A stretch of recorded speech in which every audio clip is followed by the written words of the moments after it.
quelque temps, on confond notre réalité au Bénin avec celle de l'Afrique ou de la sous-région, qui donne le sentiment que, à la fin des deuxièmes mandats, qui sont prescrits comme dernier mandat des présidents d'exercice, les concernés tentent de briguer un troisième mandat avec divers prétextes. Et cela a tellement traumatisé les peuples africains que désormais on soupçonne tout le monde, à la fin du deuxième mandat, de chercher les voies et moyens pour contourner les dispositions constitutionnelles, que pourtant tout le monde accepte. On les consigne dans la Constitution, et puis à la fin, on trouve les moyens de chercher un troisième, un quatrième mandat. Mais moi, j'ai quand même espéré que cette question est derrière nous depuis un temps. Le Bénin fait son chemin.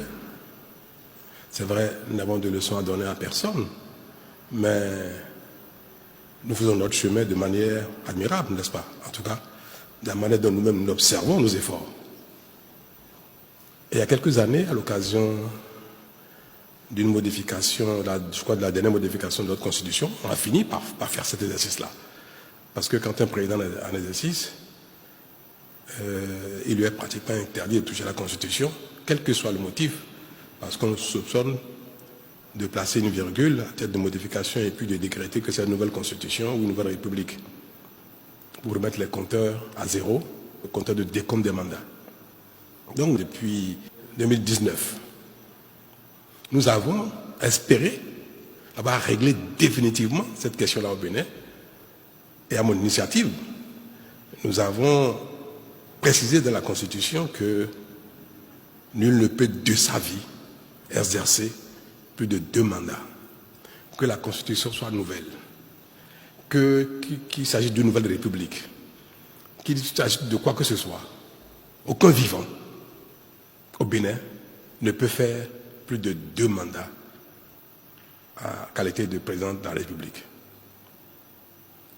Et nous avons tous pensé qu'une fois que cela est inscrit dans notre Constitution, ou bien toutes les fois que cette phrase reviendra dans n'importe quelle Constitution, qu'elle soit nouvelle, qu'elle soit modifiée ou non, toutes les fois que cette phrase figurera dans la Constitution, il n'y aura plus aucune raison de soupçonner un président en exercice de vouloir faire un troisième mandat.